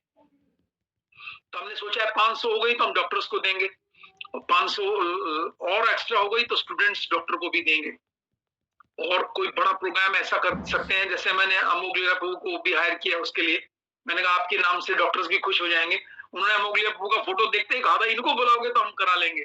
तो जानते हैं उनको, तो अट्रैक्शन है प्रभु जी का, तो उनको बुला करके वहां बड़ा प्रोग्राम हम कर सकते हैं। और सोचिए इस समय कितनी बड़ी अपॉर्चुनिटी खुल जाएगी हमारे लिए ना। उस हॉस्पिटल में कोई भी हरे कृष्णा डिवोटी जाएगा ना उस दिन के बाद से, उसके लिए सारे द्वार खुले होंगे, हरे कृष्णा हो, आइए आइए आइए, है ना। तो ये भी अच्छा है। और वहाँ के डॉक्टर्स भी बड़े अच्छे हैं, मैंने देखा वहां पर। पहले दिन तो मुझे डांट पड़ी थी बहुत जबरदस्त, वो वहां की डॉक्टर ने बहुत डांटा था मुझे, कह रहे आपके मंदिर में चले जाओ इतना शोर होता है। लेकिन धीरे धीरे मैं 2-3 बार गया, अब वो खुश है। अब वो कह रही नहीं नहीं आप अच्छा कार्य करते हो, लेकिन एक बड़ी अपॉर्चुनिटी भी खुल जाएगी ना इससे। ठीक है, ओके, तो यहाँ विराम करेंगे शायद। हरे ठीक कृष्णा है प्रभु जी, हरे कृष्णा प्रभु जी। बबीता माता जी का भी ले लीजिए प्रश्न। अच्छा, प्रश्न है माता जी का? यस माता जी। हरे कृष्णा प्रभु जी। हरे कृष्णा माता जी। प्रभु जी बहुत अच्छा प्रभु जी आपने बताया भगवत गीता के मैराथन में जो अभी गीता हम कैसे बांट सकते, उसमें बहुत सारे टिप्स हमें मिले हैं। तो प्रभु जी जैसे हम निकलते हैं बाहर भगवत गीता वितरण के लिए, तो प्रभु जी बहुत सारे जन हमें ऐसे मिलते हैं जो हमारे पॉजिटिव भी हमारे को मिलते हैं और नेगेटिव भी मिलते हैं। तो प्रभु जी उनमें से जैसे कुछ जन हमें ऐसे मिले जिन्होंने ये बोला कि हम भगवत गीता को अभी हाथ नहीं लगा सकते क्योंकि हमारे घर में डेथ हो रखी है अभी। तो अगर ऐसा नहीं हुआ तो शायद हम ले लेते। तो क्या प्रभु जी उस सिचुएशन में हम उनको क्या आंसर दें, क्योंकि हमने तो जैसे उनको बोलिएगा कि आप एड्रेस दे दो, 15 दिन के बाद हम आपके घर में होम डिलीवरी देने आएंगे। अभी आप हाथ नहीं लगा सकते, कोई बात नहीं। और ऐसे लोग जो नेगेटिव लोग मिले ना, आपको उन लोगों को इस्कॉन की उपलब्धियों को गिनाना चाहिए। वो जरूर लेंगे, देखिए मांग करके लेंगे आपसे। इस्कॉन ने जो जो कार्य किए हैं, जैसे 5 करोड़ लोगों को कोरोना के टाइम में भोजन पहुंचाना, होम डिलीवरी घर में पहुंचाना, कितने लोगों का। अमेरिका की घटना बता रहा हूं आपको, अमेरिका में जिस समय अमेरिकी सरकार इतना धन खर्चा कर रही थी नशा छुड़ाने के लिए, प्रभुपाद जी ने फ्री में सबका नशा छुड़ा दिया। तो सरकार ने स्वागत किया प्रभुपाद जी का। आप ये बता सकते हैं उन लोगों को, देखिए हम उस संस्था है जिसने, अमेरिका ने जिसको रिवॉर्ड दिया। अमेरिका ने कहा कि अरे हम इतना धन खर्चा करते थे, और जबकि ओशो को किक आउट किया गया था वहां से। ओशो पहले प्रचार कर रहे थे जब प्रभुपाद वहां गए थे। तो इस्कॉन की उपलब्धियों को आपको गिनाना चाहिए ऐसी अवस्था में ना, भक्तों को बताना चाहिए। देखिए इतने लोगों की चाय कॉफी छूट गई है, नशा छूट गया है। कितने लोगों का लाइफ चेंजिंग करना बहुत बड़ी बात है। और सारे संसार में अगर कोई ऐसी एक संस्था है जिसके एक झंडे के तले कितने देश थे, मैंने बताया था पिछली क्लास में शायद 142 देश। यूएनओ जो कार्य नहीं कर पाया, इस्कॉन कर रहा है। ये आप उपलब्धि बताइए उनको, क्योंकि जब तक हम अपनी क्वालिटीज लोगों के सामने नहीं लाएंगे, लोग सोचते हैं ये विदेशी संस्था है। नहीं, उनको बताइए गिनीज बुक ऑफ वर्ल्ड में नाम दर्ज है इस्कॉन का। 142 देशों के झंडे एक झंडे के नीचे हैं। और हमारा प्लान ये है कि हम सारे संसार को एक झंडे के नीचे लेकर आए, सब एक दूसरे की मदद करें। आप बता सकते हैं ब्राजील की घटना, हंगरी देश की घटना बता सकते हैं। हंगरी देश में गांव के गांव हमारा एक प्रेस रिपोर्टर गया पंजाब केसरी का, उसने जीन्स पहनी थी, उसने लिखा मुझे शर्म आ रही थी, और हरे कृष्णा डिवोटीज ने हैट शेव करके शिखा रख के धोती कुर्ते में थे, और उनके चेहरे बड़े प्रसन्न चित्त थे। वो बैल से खेती कर रहे थे, अभी भी ट्रैक्टर नहीं आने देते आज भी, कि नहीं बैल ही हमारी खेत में खेती करेगा, कोई खाद नहीं डालेंगे, गाय का बैल का गोबर ही हम इस्तेमाल करेंगे। और वो लोग इतने सुखी शांत प्रसन्नचित हैं। तो उपलब्धियों को गिना सकते हैं हम ऐसे लोगों को ना, तो जरूर लोग भगवत गीता लेंगे। और इनको आप माता जी बोलेगा कि आप कोई बात नहीं, आप एड्रेस दे दो। एड्रेस तो दे सकते हो ना, अगर घर में डेथ रहता है तो हम 15 दिन में आपके घर आएंगे, कुछ साथ में गिफ्ट भी देंगे। और इस्कॉन द्वारका में बहुत सुंदर सुंदर डिबियां मिलती हैं आजकल, वो आप लेकर के प्रसाद के साथ भी दे सकते हो वहां पर। ठीक है प्रभु जी, अगर किसी घर में अगर ऐसी डेथ हो रखी हो तो क्या प्रभु जी वहाँ पे प्रभु जी भगवत गीता नहीं जा सकती हैं? नहीं, वहां तो गीता पढ़नी चाहिए। उल्टा उनको तो ये बताइए कि अगर आप कुछ मदद कर सकते हो जाने वाले की, तो केवल यही कि आप गरुड़ पुराण और भगवत गीता पुराण पढ़ के सुनाइए, नहीं तो वो पता नहीं बेचारा कहाँ कहाँ क्या क्या भुगतेगा। ऐसी समय में तो गीता ले करके पढ़नी है आपको 13 दिन, रोज एक अध्याय पढ़िए, या 2 अध्याय पढ़िए, या पूरी गीता ही पढ़ दीजिए पूरे एक दिन में एक बार, तो इससे उनको लाभ मिलेगा, है ना। इस तरह का आप बता सकते हैं। गीता जा सकती है, क्यों नहीं जा सकती है। भागवतम पढ़ी हमारे सुत किंग प्रभु ने उस समय पर, ठीक है जी प्रभु, धन्यवाद प्रभु जी, बहुत सुंदर प्रभु जी आपने बताया। हरे कृष्णा। ठीक है सतीश प्रभु, आई थिंक यहाँ पर विराम करें। हरे कृष्ण प्रभु जी, बहुत बहुत धन्यवाद प्रभु जी, इतना क्योंकि मैंने आज प्रसाद नहीं लिया है, मैं अभी भी भाग के आया था, बस समय देखा, मुझे भूख लगी है बहुत तेज तो प्रसाद लूंगा अभी। तो प्रभु तो जी यहाँ को विराम करते हैं। बहुत बहुत धन्यवाद देते हैं। इतना सुंदर हमने प्रभु जी के माध्यम से मिला कि हम उत्साही बने। सबसे पहले उत्साह से गीता बांटने के लिए निकले। अभी भी हमारे पास समय है, तो हम प्रभु जी का धन्यवाद देते हैं बाय चैंटिंग हरे कृष्णा कृष्णा हरे राम।